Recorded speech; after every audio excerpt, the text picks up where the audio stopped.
terutama para pencipta, karena yang punya lagu tuh pencipta, hak terkait itu pertama itu pencipta, baru ke artis, musisi dan lain-lain sebagainya yang berhubungan dengan musisi. Oke. Tapi kalau Kak Boy sendiri mendapatkan royalti itu berapa sih Kak? Kalau misalnya boleh dikulik sedikit. Kalau saya kan kalau di Ardi di dangdut, khusus dangdut itu ada grupnya, ada grup WhatsAppnya itu ada.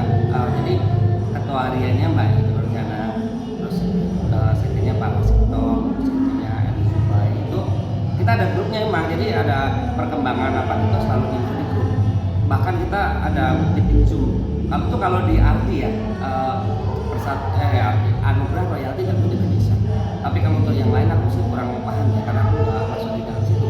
Kayak Wami, Selmi, Apri, Aksi. ada berapa sih? Aksi juga, aksi. Ya. Ada 5 apa 6 dalam soal itu LMK itu.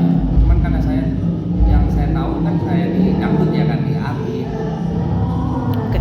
Kak, kemarin saya juga sempat ngobrol sama Bang Badai. Dia menyarankan agar LMKN ini dibubarkan dan diganti sistemnya menjadi sistem yang lebih modern gitu. Mungkin dari Bang Boy sendiri menanggapi seperti apa nih? Sistem seperti apa kan aku nggak tahu juga ya. Sebenarnya sih gimana ya, adanya LMK ini tuh emang untuk posisi tuh biar terjamin ya kan. Cuman makin kesini tuh kayak kemana-mana gitu loh. Ada yang menggoreng, ada yang emang kenyataannya begitu. Jadi ngalor ngidul gitu. Sebenarnya kalau awal setuju Alkemis, setuju aja sebenarnya adanya LMK ya. Cuman benar-benar harus digodok gitu loh, diolah dan jangan usah-usah bikin peraturan gitu loh. Yang awal-awal ya suara apapun itu yang bikin gaduh sebetulnya. Yeah. Yang suara hewan katanya masih masuk, itu aku sih belum mendalami itu ya, entah itu hoax apa emang benar peraturan dijalankan gitu. Tapi kalau untuk penyanyi setahu aku sih nggak kena, kalau cuma menyanyikan ya, kayak seperti lagunya Bang Haji Ramai Raman, bawa lagu saya sesuka hati ataupun sepuasnya, karena ibadah dengan lagu-lagu itu. Cuman nah ini perlu digarisbawahi ya, beda cover sama membawakan di panggung ya kan. Kalau untuk membawakan panggung masih diperbolehkan bebas. Cuma kalau cover beda. Kalau cover harus ada izin. Karena cover itu sama aja kayak rekaman, daur ulang.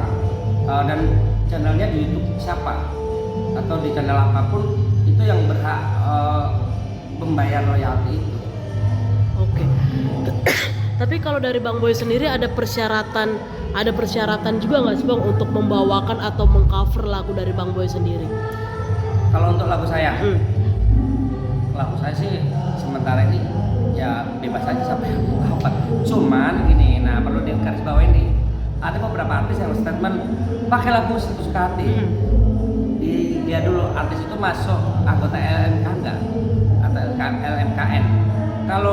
Kalau masuk, ya artinya oke, membebaskan lagu itu. Tapi kan yang nagih royalti LMKN, bukan si pencipta itu, bukan. Kecuali kalau emang individu, nah itu mungkin bebas, nggak ada tarikan royalti. Gitu. Karena kan itu individu nggak masuk daftar LMKN. Setahu aku itu ya, tapi nggak tahu kalau ada peraturan baru lagi. Setahu sih kalau misalnya contoh nih, saya kan masuk anggota LMKN Ardi, anugerah royalti kan tidak bisa. Jadi yang semua yang berhubungan dengan lagu ya yang berhak Ardi.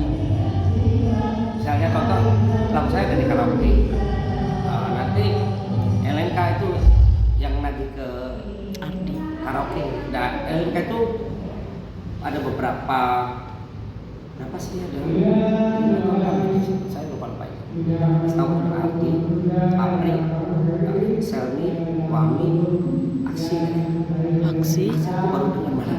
Aksi yang apa? Nah, perlu diketahui juga bahwa itu bukan semata-mata buat pencipta atau penyanyi aja, itu dibagi.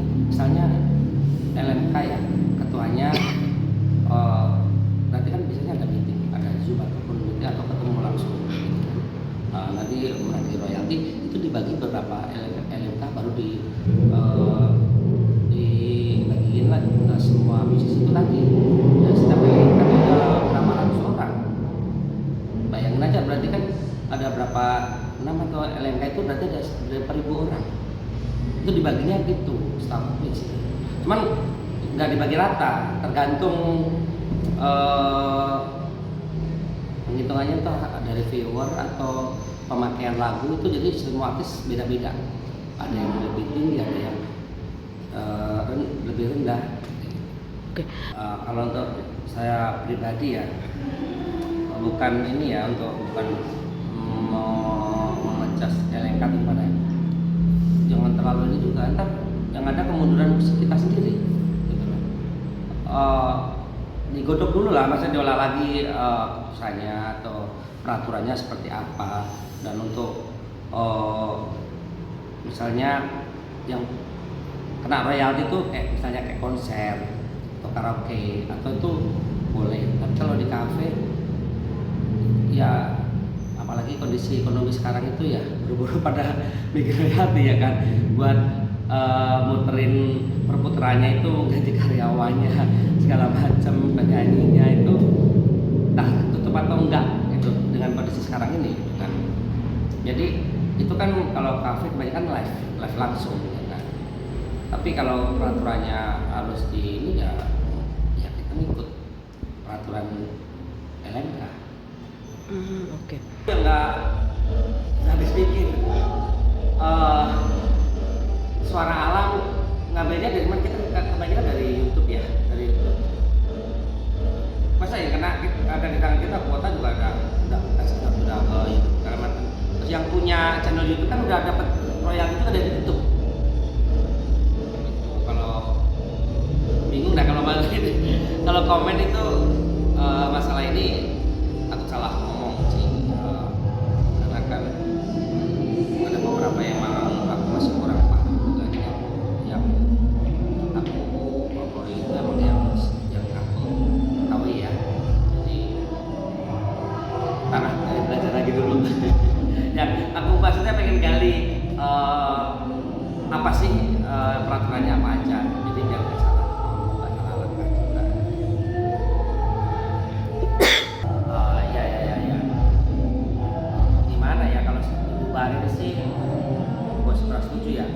Soalnya bagaimana ya nasib musisi, kan saat ini banyak musisi yang senior terutama ya, yang hidupnya kan udah vakum ya kan, jadi masih memprihatinkan gitu. Ada beberapa gitu kan. Ya itu kan LMK itu kan bikin ini kan untuk menceritakan musisi sebetulnya. Cuman peraturannya aja sih yang harus benar-benar digodok, kalau kata orang Jawa itu digodok benar-benar diolah benar sebelum disahkan.